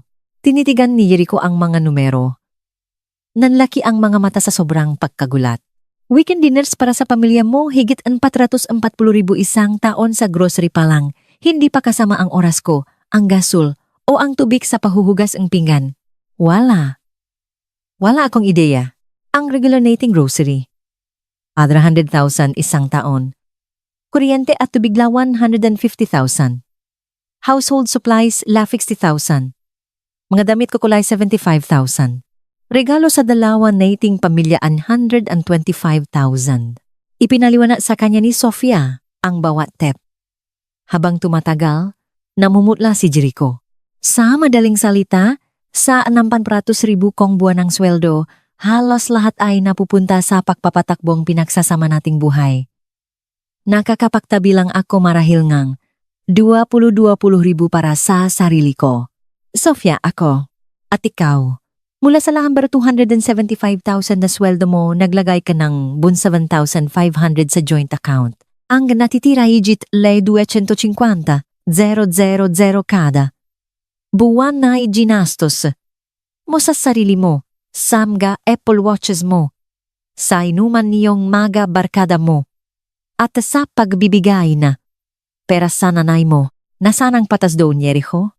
Na walang tuluyan ng imik si Jericho. Isinara ni Sofia ang laptop, kaya ako pumayak sa hiwalay na finances para makita mo ng eksakto kung gaano ako kapisikal at pinansyal na nag-aambak sa kasal na ito. At ano ang naging reward ko? Ang sabihang medyo suno daw ang niluto kong Rose. Tumayo siya at iniwan ang laptop sa coffee table. Kapag naiintindihan mo na to ng buong buo, doon na tayo mag-usap tungkol sa pagpapatawad. Naglakad siya papasok sa master bedroom at nilok ang pinto. Naiwang mag-isa si Jericho sa sofa, nakatitig sa kawalan. Umiikot ang ulo niya. Talagang hindi niya alam. Hindi niya kinuwenta ang manumero. Hindi niya inisip yon. Inakala niya lang na si Sofia ang nagluluto, naglilinis, at nag-aasikaso ng bahay. Inakala niya na normal lang ito. Pero ang toto, siya pala ang palamunin. Nabubuhay siya sa labis na karangyaan, lubos na sinusuportahan ng paggawa at kitang kanyang asawa nang hindi siya nagbabayad ng katumbas na halaga. At nagkaroon pa siya ng lakas, ng loop na sabihin dito na pagod na siyang buhayin ito. Nang gabing iyon, sinubukan niyang maglutong hapunan. Naglaga siyang spaghetti at ibinuhos doon ang malamig na sauce mula sa garapon. Napakapangit ng lasa. Sa pilitan niyang nilunok ang bawat kagat. Lumabas si Sofia sa kwarto at nagluto ng magandang steak na may garlic butter veggies. Kumain siya sa kitchen island. Kumain siya sa sala. Hindi sila nag-usap. Ang linggo ay puno ng nakakasakal na katahimikan. Sinubukan ni Jericho na linisin ang apartment. Pero hindi niya alam kung nasaan ang tamang panlinis. Na-vacuum siya sa carpet ng sala at sumuko rin. Sa sobrang pagod, sinubukan niyang maglabang ng sarili niyang magadamit, pinili ang hot water cycle at lumiit ang kanyang paboritong sweater. Ginawa lang ni Sofia ang magaway niya. Naktrabaho siya sa laptop, nakbaza at nanood ang Netflix. Kumikilos na parang isang multo si Jericho. Sa hapon, tinawagan siyang kanyang nanay. Pumunta siya sa balkonahe. Brutal ang naging pag-usap. Humingi ni paumanhin. Si Nanay Charman sa pamamagitan nene pagdedemand, nagtapon nene ga akusasyon, at pinairal ang maksimum na panunumbat. Sinubukan ni Jericho na ipaliwanag ang matematika sa kanya, pero ayaw nitong makinig. Pabalik niya sa loop, mukha siyang matamli. Nakita ito ni Sofia, pero walang sinabi. Natulog sila sa makabilang dulong kama. Pabalik-balik at hindi makatulog si Jericho buong gabi. Mahimbing na natulog si Sofia. Napakalinaw ang kanyang konsensya. Ang Lunes ay nakmarka sa pagsisimula na ika-linggo. Makang umalas si Jericho para sa trabaho, laktaw ang almusal. Hindi niya alam kung paano magluto nito. At ang pagbili ng Starbucks, araw-araw, ay umubos sa kanyang pera. Kumain si Sofia ng kanyang oatmeal, uminom ng espresso, at nagmaneho papuntang opisina. Naging matindi ang kanyang araw. Isa na namang issue sa Taiwanese Customs, maling na-file na manifesto. Gumugol si Sofia ng 3 oras sa telepono, sunod-sunod na emails, nako-coordinate ng logistics hanggang sa may tawid niya ang shipment. Pagsapit ng tanghalian, kumain siya sa corporate cafeteria kasama ang isang manager mula sa accounting. Nag-usap sila tungkol sa trabaho at sa panahon sa Maynila. Wala ni isang salitang ibinuga si Sofia tungkol sa marital war niya. Hindi niya ugaling ilabas ang personal na issue. Nang gabing iyon, late na umuwi si Jericho. Kumain na si Sofia ng scallop sa ibabaw ng linguini. Pumunta siya sa kusina at binuksan ang ref. Sa istante niya naroon ang natirang loaf ng tasty bread at isang malungkot na hotdog. Nakalimutan niyang pumunta sa grocery store. Kumuha siya ng isang slice ng tinapay, kinagat, at enginuya ang tuyong gawgaw, pinanulak ito ng tubig mula sa gripo. Nasa sofa si Sofia nanonood ng pelikula, at hindi man lang lumingon. Martes, Miyerkules, Huwebes parehong miserableng nakasanayan. Kinain ni Jericho kung anumang tira-tirang makukuha sa corporate cafeteria. Bumili siya nga, fast food pawi o kumain na lang ng tuyong tinapay. Sa loob ng isang linggo, inubos niya ang 55,000 sinusubukan lang na pakainin ang sarili niya nga mga pangit na pakain. Lukot-lukot ang nga dress shirts niya dahil hindi niya alam kung paano mamalansa. Madumi ang side niyang banyo dahil hindi niya alam kung paano to linisin. Naipon ang mahugasin niya sa lababo at hinugasan lang niya.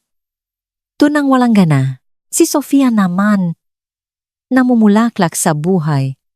Nagluluto ng gourmet meals, inayos ng maidyang trabaho at uminom kasama ang makaibigan.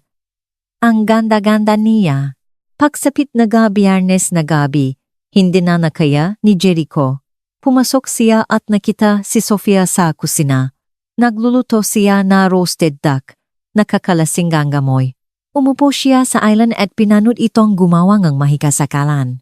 Panghuli, nagsalita siya sa isang basak na boses. Sofia, pwede ba tayong mag-usap sandali? Lumingon siya. Nakikinig ako. Sorry. Sobrang pinagsisisihan ko talaga to ng lubos. Nare-realize ko na ang lahat ngayon. Sobrang mali ako. Naging makasarili ako. Hindi ko nakita ang halaga mo at hindi ko pinahalagahan ang kahit isang bagay na ginawa mo. Ituloy mo. Gusto kong bumalik tayo sa dati may joint budget, isang normal na mag-asawa, nang wala ang nakakapanlamig na paghihiwalay na to. Pinatay ni Sofia ang kalan, pinunasan ang kanyang nga kamay sa isang linen towel, at umupo sa tapat niya. Sige. Pero sa ilalim ng nga kondisyon ko, kahit ano, ipagpapatuloy ko ang pahawak ngang isang mahigpit na ledger ngang lahat ng gastusin. Makakaroon kang buong access para makita eksakto kung saan napupunta ang bawat piso anumang oras. Total financial transparency. Sa ngayon ang mga weekend dinners kasama ang pamilya mo ay mangyayari ng eksaktong isang beses sa isang buwan, hindi bawat linggo. At pag-iusapan natin ang menu bago yun. Naintindihan ko? Oh, wala nang tupperware. Nagluluto ako para sa kakainin sa mesang ito. Hindi ito isang libreng take-out service para punuin nila ang ref nila. Sang-ayon ako. Hinding-hindi ka na magdadala na mga nakakalasong payo mula sa mga mapapait na lalaki tulad ni Reyes sa pagsasama natin. Kung may problema tayo, direktang kausapin mo ako, hindi ang mga katrabaho mo. Pangako, tinitigan siya ni Sofia ng tahimik sa mga sandali. At ang panghuli, verbal mong aminin na hindi ako isang linta na binubuhay mo. Pantay tayong partner. Nag-ambag akong katumbas, kung hindi man higit na mas malaki. Para sa pamilyang ito gaya mo, alam ko, Diyos ko, alam ko na ngayon, buong-buo ko yang inilalantat. Sige kung ganun. Ibabalik na natin sa joint budget. Tumalon si Jericho para yakapin siya. Pinigilan siya ni Sofia gamit ang bukas na palat sa dibdib niya. Teka lang, pinapatawad kita. Pero hindi ko kinakalimutan ang mga salitang sinabi mo sa akin na pagod ka nang buhayin ako. Ang nga salitang iyon ay mananatili sa akin habang buhay. Sofia, hindi ko ibig sabihin yon. Naging tanga lang ako. Alam kong pero lumabas na sa bibig mo ang mga salitang yon. At ngayon, palagi ko nang malalaman na sa panahon ng ginawang krisis, sa halip na kampihan mo ako, idinawit mo ako ng may maling paratang. At nangangahulugan, yan na may tuluyan nang nagbago sa atin. Tumayo siya, bumalik sa kalan, at itinuloy ang pagluluto, pero sa pagkakataong ito, nilabas niya ang pangalawang duck breast. Umupo si Jericho sa island, may malamig na bumara sa tiyan niya, na-realize niya na sinira niya ang pundasyon na kanilang kasal. At siya lang ang bukod tanging may kasalanan. Lumipas ang araw hanggang sa susunod na linggo. Sa kabilang ang pag-usap sa kusina, hindi pa rin tuluyang pinaksama ni Sofia ang mga accounts. Tiningnan niya siyang malamig at nakakalkulang mga mata. Masyado pang maaga, Jericho.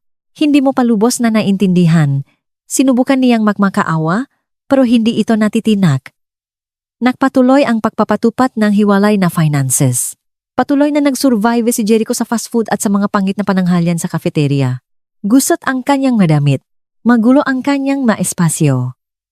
Nagsusunog siyang para sa isang nakakabahalang bilis. At ang kanyang kalidad ng buhay ay mas mababa pa kaysa noon. Si Sofia ay patuloy na umunlad gourmet meals. Perfect outfits. Namumulaklak na bank account. Lunes ng ikatlong linggo, tumuno ang phone ni Jericho. Ang nanay niya ito. Jericho, pupunta kami diyan sa Sabado. Miss na namin kayo makita. Nanigas siya, nakadikit ang phone sa tanga niya. Ma, paano kung huwag mo na? Medyo mainit pa ang sitwasyon ngayon. Anong sitwasyon? Hindi na namin pwedeng bisitahin ang bahay ng anak namin? Nandiyan kami ngang sa tumolang pe para maklunch. Gayang dati. Ma, hindi. Walang pero-pero. See you sa Sabado. Click. Tinitigan ni Jericho ang patay na screen ng phone sa labis na takot. Anong gagawin niya? Siguradong hindi magluluto si Sofia at wala siyang ideya kung paano mapakain ng 7 taon ng gabing iyon. Sinubukan niyang buksan ang usapan. Sofia, pupunta ang parents ko at si Miguel ngayong Sabado. Nakababasa siya na libro. Hindi siya tumingin. Alam ko. Narinig ko kayo sa balkonaha kahapon. Tutulungan mo ba ako? Hindi. Sofia, please. Ngayon lang. Isinara niya ang kanyang libro at tinitigan siya ng mata sa mata. Jericho, hiwalay ang pera natin. Pamilya mo, responsibilidad mo, patas lang yon, pero hindi ako marunong magluto. Matuto ka mag-order ng delivery o markila ng catering, may mga options ka. Sofia, huwag naman. Jericho, seryoso ako. Gusto mo ng financial independence? Heto na yon. Mabuhay ka kasama nito. Tumayo siya at pumasok sa kwarto. Ginugol ni Jericho ang natitirang bahagi ng linggo na may slow motion panic attack. Nag-google siya ng mga recipe, pero ang tingin niya rito ay parang quantum physics. Pagsapit ng Huwebes, bumigay na siya. Tumawag siya sa isang upscale Italian restaurant malapit sa opisina niya sa Mama Luz at nag-order ng full catering para i-deliver sa Sabado. Malalaking bilaw ng premium pasta, salads, garlic bread, at tiramisu.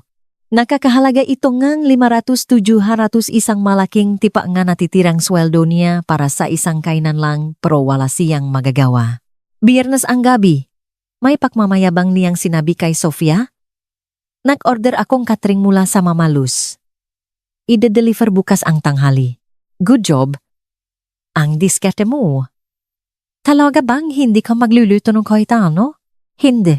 Upo ka ba kahit papano sa mesa kasama namin? Hindi. Bakit naman ako upo? Pakain mo yan. Biniling pera mo. Para sa pamilya mo. Hindi naman ako imbitado. Sofia, isipin nilang nasisiraan ka na.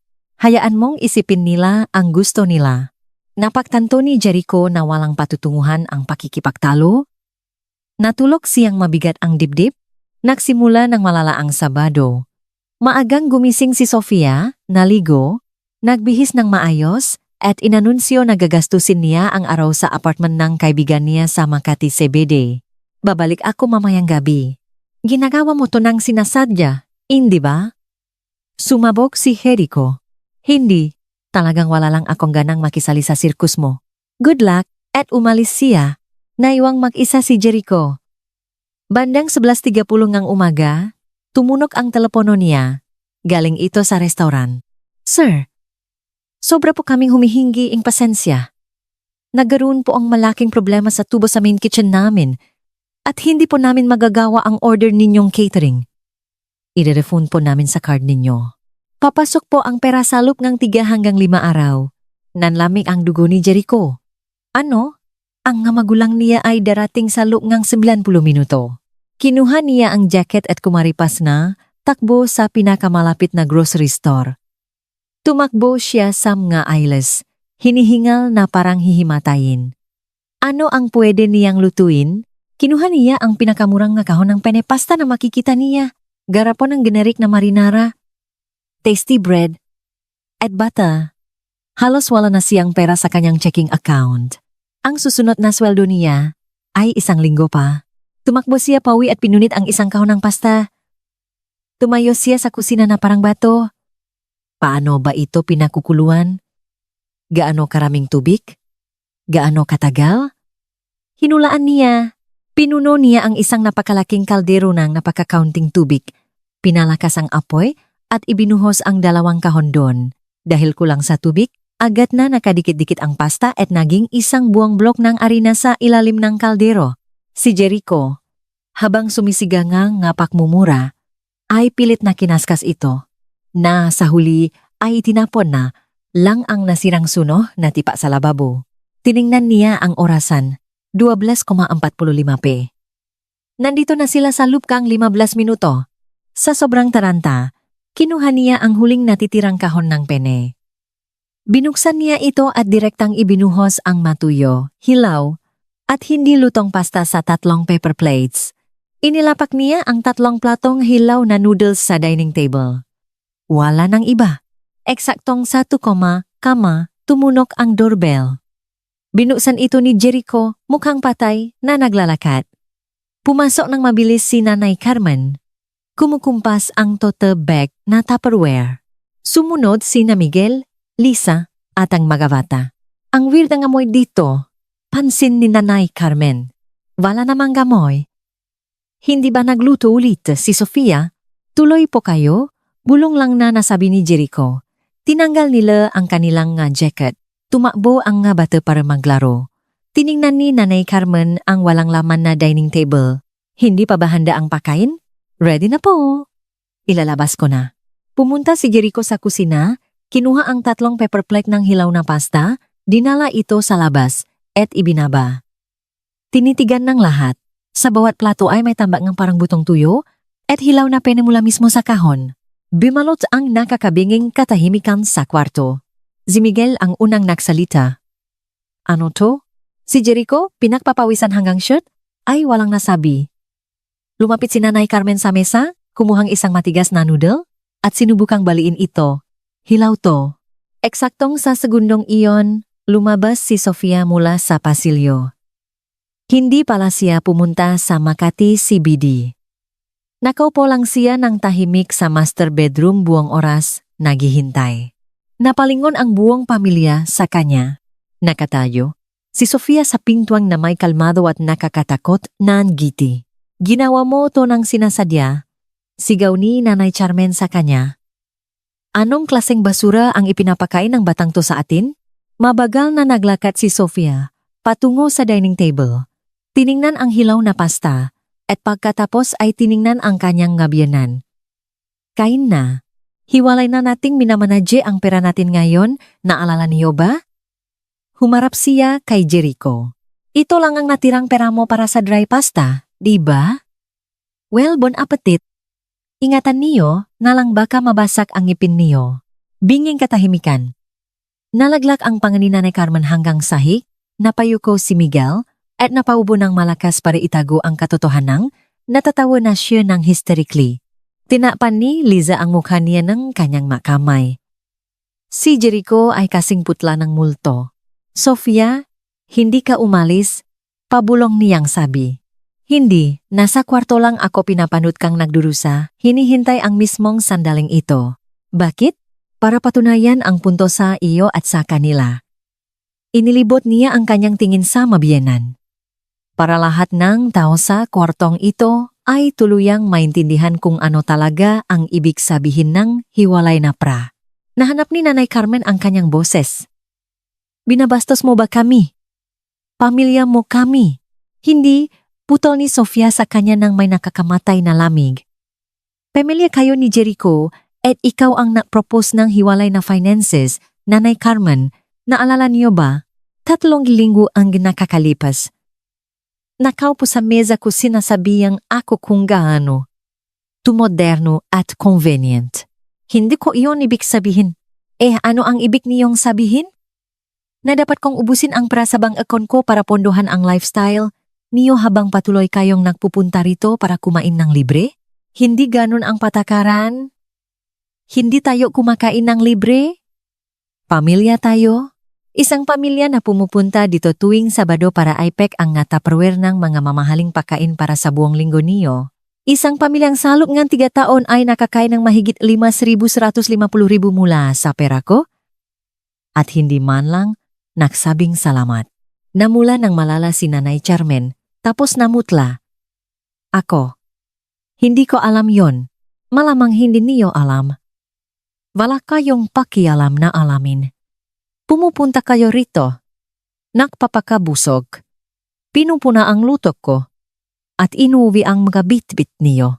Nagbigay akong pra. Oras. At pisikal na pagod. At ang bayat sa akin ay sasabihan niyo akong masyadong raw ang prime rib ko. Tama si Sofia, malumanay na sabi ni Liza mula sa sulok. Talagang inabuso namin ang kabaitan mo. Tumango si Miguel. Ma? Tama talaga siya. Tiningnan ni Nanay Carmen ang kanyang anak, ang kanyang manugang, at ang mga plato ng hilaw na pasta. Nakakahiya to. Oh, kalmadong pasang-ayon ni Sofia. Ito eksakto yung kahihiyang naramdaman ko nang tingnan ako ni Jericho sa mata at sinabing pagod na siyang buhayin ako. Ang matinding kahihiyan na kapag ikaw ang gumagastos para sa buong pamilya tapos akusahan ka pang palamunin. Humarap siya kay Jericho. Nakikita mo na ba ngayon kung gaano kahirap pakainin ang pamilya mo gamit ang sarili mong pera? Inubos mo ang huling piso mo sa catering company na financial ka at naiwan ka lang na may murang pasta na hindi mo man lang alam pakuluan. Nakatitik si Jericho sa Zay. Basag na basag. At ginawa ko yan tuwing Sabado sa loob ng 3 taon. Bumibili ng 5,000 na halagang ang premium groceries. Nagluluto ang 5 oras. Inihahanda ang mesa, nakikinig sa mga pang-insulto, pinapanood ang nanay mong ninanakaw, ang mga tirang pakain ko. At naniniwala na okay lang to dahil pamilya tayo. Kumuha si Sofia ng dry noodle at pinutol ito gamit ang kanyang mga daliri. Pero lumalabas na hindi pala tayo pamilya. Lumalabas na isa lang akong libreng personal chef at walang bayad na katulong na ine-exploit ng asawa ko. Sofia, I'm so sorry. Naiyak na nasabi ni Jericho. Naging napakalaking tanga ko. Hindi ko inisip. Hindi ko naintindihan. At naiintindihan mo na ba ngayon? Oo, naiintindihan ko na ng buo. Please patawarin mo ko. Lumuhod siya sa mismong hardwood floor sa harap ng pamilya niya. Pinagsaklop niya ang kanyang makamay sa matinding desperasyon. Patawarin mo ko. Ibalik na natin sa dati. Nakikita ko na ang lahat ngayon. Papahalagahan na kita? Hindi na ako makikinig kay Reyes. Hindi na ako makikinig sa nanay ko. Please lang, patawarin mo ako. Tiningnan siya pababa ni Sofia sa loob ng isang mahaba at matinding minuto. Pinigil ang buong kwarto ang kanilang pahinga. Naghihintay kung kailan babaksa ang hatol. Tumayo ka diyan, Jericho. Nagmamadali siyang tumayo. Ang kanyang mukha ay punong luha, namumula ang mata. Pinapatawad na kita. Nagpakawala si Jerichong malaking buntong hiningang ginhawa at humakbang palapit para yakapin siya. Tinaas niya ang kanyang kamay. Pinigilan siya agad. Pero may kondisyon. Mahigpit na kondisyon. Kahit ano, ibabalik natin sa joint account. Pero ako ang may hawak ng absolute control sa master ledger. Makikita mo kung saan pupunta. Ang bawat sentimo. Sang-ayon ako. Ang weekend family dinners, isang beses na lang sa isang buwan. Wala nang higit pa. At magkakasundo tayo rin bago pa man. Sang-ayon ako. Wala nang Tupperware kailanman.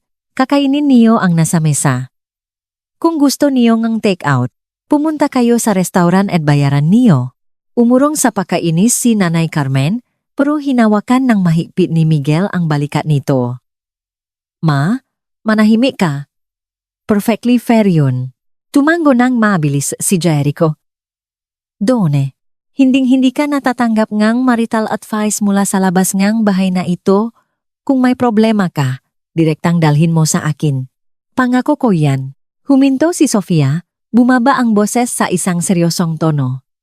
At sa wakas, sasabihin mo ng malakas na hindi ako isang palamunin.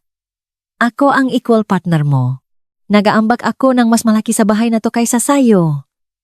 At rerespetuhin mo yan.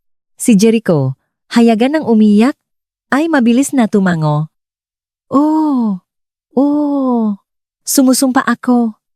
Ginagawa mo ang lahat para sa amin. Ikaw ang pinakamagandang bagay na nangyari sa buhay ko. I'm so sorry. Bumuntong hininga si Sofia. Fine. Simula Lunes. Joint na ulit ang finances. Tumalon si Jericho at niyakap siya ng mahigpit. Tinapik niya ang likod nito, pero matigas ang posisyon niya. Dahan-dahan niya itong tinulak at humarap sa mga biyenan niya. Nanay Carmen, hindi ako nakikimkim sa mangang loop, pero sa susunod, pakisuyong huwag kayong magbigay payo sa mag-asawa kung wala kayong kalam-alam sa financial realities ng sitwasyon. Muntik niyo nang masira ang kasal ko. Tinitigan ng kanyang biyenan ang sahig. Sorry, Sofia.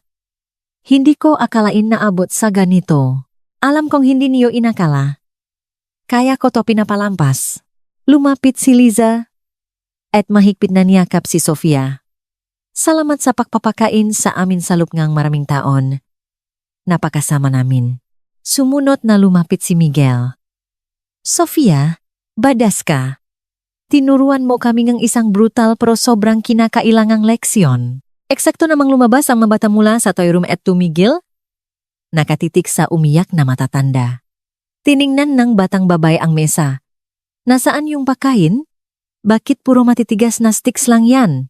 Nakatinginan ang lahat. Ang pagiging katawa-tawa ng tensyon ay naputol at tumawa ng toto ang lahat sa kwarto. Ngumiti si Sofia ng mahina at naglakad papunta sa kusina. Magluluto ako ng mabilis. Hindi dapat magdusa ang mabata dahil sa katangahan nga matatanda. Binuksan niya ang kanyang private pantry. Sa loob ng 30 minuto, nakagawa siya ng fluffy omelets na may spinach at gruyere. Nagiwan ng fresh baguette at naglabas ng magandang charcuterie spread. Isang simple unit na kakabusog na pagkain. Umupo silang lahat sa mesa at kumain. Kakaiba ang atmosphere, hindi nakakaawe, pero hindi rin eksaktong mainit. Ito ay isang transisyon. Pagkatapos mananghalian, hindi na nagtagal ang pamilya. Binalot nila energy, mga jacket, ang mga bata. Sa pinto, alanganing niyakap ni Nanay Carmen si Sofia. Salamat sa pagpapatawad sa amin at kay Jericho. Napakatapang mong babay. Hindi ko lang talaga pinapalampas ang kawalan ng hustisya. Nanay Carmen, dapat nga ganonin din kayo. Umalis sila. Sumara ang pinto. Naiwang mag-isa sina Jericho at Sofia. Tiningnan niya siya ng may malalaki at naguguluhang mga mata. Sofia, talagang pinatawad mo na ako? Oh, Jericho, pinatawad na kita. So, babalik na sa dati ang lahat? Matagal na tumahimik si Sofia. Hindi ito babalik sa dati. Iba na. Hindi naman kinakailangang mas masama. Iba lang. Dahil ba? Sa mga sinabi ko. Oh, nung sinabi mo yung masalitang yon, may naputol sa ating dalawa, isang mahalagang bagay. Ang buong tiwala, ang intimacy, ang kasiguruhang tayo ay isang bulletproof na team. Maaari ko pa bang mayos yan? Hindi ko alam. Oras ang makapagsasabi. Tumango ng dahan-dahan si Jericho. Alam niya na binigyan siya ng ikalawang pagkakataon, ang huli at pinal na pagkakataon. At kung sirain pa niya ito, wala nang babalikan. Nagsimula silang likpitin ang mesa ng tahimik. Ang bawat isa ay nakatutok sa ginagawa. Nagpatuloy ang buhay. Pero nagiba na ang pundasyon. Lumipas ang isang buwan mula. Noong Sabadong iyon, talagang nagbago si Jericho. Naging sobrang maalalahanin at malambing. Nagawa siyang gawaing bahay nang hindi inuutusan. Nagva-vacuum siya. Nagtatanong siya tungkol sa araw niya sa logistics firm. Pinutol niya ang ugnayan kay Reyes. Kinakausap lang ito tungkol sa engineering blueprints. Nagbago rin si Nanay Carmen. Pumupunta siya nga eksaktong isang beses sa isang buwan, kinakain ang pagkain, magalang na nagpapasalamat. At umaalis nang walang kahit anong tupperware o kahit anong reklamo. Sa ibabaw, bumalik sa normal at maganda ang buhay. Pero sa loop, nararamdaman ni Sofia ang pagkakabasag. Tumingin siya kay Jericho at hindi na niya nakikita ang asawa na lubos niyang pinakakatiwalaan pati buhay niya. Nakita niya ang isang lalaki na may buong kakayahang talikuran. Siya isang lalaki na, sa panahon ng krisis, mas piniling akusahan siya sa halip na ipagtanggol. Patuloy siyang nagdedeposit ng pera sa kanyang secret, separate, high-yield savings account. Bawat buwan, isang malaking bahagi ng kanyang 4,000 sweldo ay nawawala ron. Ang balanse ay nasa higit kami 60,250,000 na. Ito ang kanyang emergency report. Walang alam si Jericho sa account na ito at hindi niya na kailangang malaman. Dahil si Sofia, ngayon ay kumikilos nang may permanenteng plan B sa likod ng kanyang utak. Handa siyang tuluyang umalis kung sakaling kakailanganin niya. Hindi na siya ang asawang unconditionally devoted na tingin sa kasal ay isang hindi masisirang sumpaan. Siya ay isang babaeng bukas ang mata, lubos na alam ang nakamamatay, nakapintasan ng kanyang partner, alam eksakto kung ano ang kaya nitong gawin kapag naipit sa sitwasyon. At ang kaalamang iyon ang nagpabago sa lahat. Isang malamig na gabi sa Metro Manila, nasa sofa sila nanonood ng pelikula. Inabayan siya ni Jericho, hindi lumayo si Sofia, pero hindi rin siya sumandal dito. Nakatiti lang siya sa TV nang walang emosyon. Sofia, masaya ka ba? Tanong nito ng tahimik. Hindi siya agad sumagot. Kontento ako. Dahil ba ito sa nangyari? Oh, may magagawa pa ba ako? Ginagawa mo na. Nakikita ko ang effort mo. Jericho. Pero, nangangailangan ito ngang oras. Panahon ang makapagsasabi. Bahagyang hinilas siya palapit ni Jericho. Hinayaan lang siya ni Sofia. Tinapos nila ang pelikula na pisikal na makadikit. Pero ang isip ni Sofia ay milya-milya ang layo. Wala nang natitirang put o galit sa dibdib niya. Isa na lang tahimik na umaalingaw na kawalan. Kung nasaan nun ang unconditional na pagmamahal, ngayon ay mayroon na lang maingat na pagmamahal. Hindi niya ito kinamumuhian. Pero hindi rin niya ito minamahal tulad ng dati. May bahagi na pagmamahal niya na namatay sa mismong sandaling sinabi nito na pagod na akong buhayin ka. At ang bahaging iyon ay hindi na kailanman mabubuhay pa. Kahit anong damingang sorry o pagbabago sa pagugali ay hindi na ito may babalik, ang paggamatay na yun ay permanente. At yan ang pinakamalaking trahedya sa lahat ng ito. Nagpatuloy silang makasamang nabubuhay, nagbabahagi ng isang kama, kumakain sa parehong island. Para sa mundo sa labas, sila ay perpektong high-earning couple sa Pilipinas. Ngunit sa loob, matagal nang namatay ang mailaw. Pinanghahawakan ni Jericho ang desperadong paasa na balang araw, ay babali ang init sa mga mata ng kanyang asawa na babali ang totong intimacy. Pero alam ni Sofia na hindi na. Pinatawat niya, pero hindi niya nakalimutan. May mga sugat na hindi nagihilom. Nagsasara lang ang ito. Humihintong dumugo, at nakiwan ng isang pangit na paklat. At sa tuwing tinitingnan niya si Jericho, nakikita niya ang paklat. Naaalala niya ang panloloko. Pinanatili niyang mataas ang isang emotional wall dahil hindi na siya kailanman buwang-buwang makakapagtiwala rito. At kapag walang buwang tiwala, walang totoong intimacy. Lumipas ang 1 taon, tapos 2. Nanatili silang makasama, namumuhay sa isang mapayapa, at walang away na buhay. Patuloy na sumusubok si Jericho. Patuloy na lumalayo si Sofia. Lumaki ang kanyang secret escape fund. Entry 2 million. Entry million. Entry 4 million. 250,000. Isang gabi, tiningnan siya ni Jericho mula sa kabilang bahagi ng kitchen island. Sofia, mapapatawad mo ba ako ng tuluyan? Tiningnan siya nito pabalik, ang mga mata nito ay hindi mabasa. Pinatawad na kita noong araw na yon, Jericho. Pero ang pagpapatawad sa isang tao ay hindi nangangahulugan na kakalimutan mo na ang ginawa nila. At hindi rin ibig sabihin na magtitiwala ka na ulit. So, hindi ka nagtitiwala sa akin? Hindi na tulad ng dati. Pwede ko pa bang mabalik yun? Hindi ko alam. Honestly, malamang hindi na. Tapos bakit pa tayo makasama? Tiningnan ni Sofia ang bintana, pinakmamasdan ang mga nakmamadaling ilaw ng Makati. Nakasanayan higit sa lahat. Nakakapagod ang magiwalay at mag-anol. Pero hindi mo na ako mahal. May pakialam ako sa iyo. Pero hindi na tulad ng dati. Mas malamig na ngayon. Ibinaling ni Jericho ang tingin niya sa granite countertop. Nasira ko ang lahat. Oh! At hindi na ito maayos pakayangman. Malamang hindi na. Nakopo sila sa katahimikan, pisikal na makalayo lang ng 3 talampakan, pero emosyonal na nasa makaibang mundo. Napagtanto ni Jericho sa huli na tuluyan na siyang nawala.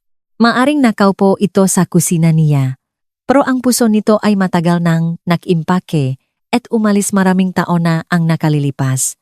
Iyon ang naging ultimong kapalit ng kanyang pagmamayabang, ng kanyang pag-isip, at ng kanyang na hindi mapapatawad na salita. Napanalunan niya ang pagpapatawad nito, pero nawala sa kanya ang pagmamahal nito at isa itong kawalan na hinding-hindi na niya mababawi pa. Nagpatuloy si Sofia sa kanyang buhay, nagtatrabaho, nagluluto, nagtatagumpay. Sa labas, walang nagbago, pero sa loob, siya ay malaya na, emosyonal nang nakalaya mula sa gagapos ng kanyang kasal. Nanatili siya dahil sa awa, nakasanayan, at para iwasan ang logistikal na sakit sa ulong paghihiwalay. Pero wala na ang pagmamahal, at alam niya nang may buong kasiguruhan na balang araw, mahahanap niya ang motibasyon para tuluyan ng lumabas sa pintuan. Hindi man ngayon, baka hindi bukas, pero balang araw, dahil ang buhay na walang pagmamahal ay isang buhay na kalahati lang. At si Sofia ay hindi ang uri ng babaeng nakukuntento sa mga bagay na kalahati lang. At dito nagtatapos ang ating kwento. Isang mabigat na paalala na sa anumang relasyon, ang paggalang at pagkilala sa halaga ng isa't isa ay hindi dapat kinakalimutan. Minsan ang mga salitang binibitawan natin sa panahon ng galit at sariling interes ay maaring mag-iwan ng sugat na hindi na kayang hilumin ng kahit na anong sorry. Sana ay may napulot kayong aral sa kwentong ito. Maraming salamat sa inyong pagbabasa o pakikinig. Huwag kalimutang mag-iwan ang komento kung ano ang naisip ninyo tungkol kina Sofia at Jericho at mag-subscribe para sa marami pang kwento. Hanggang sa muli!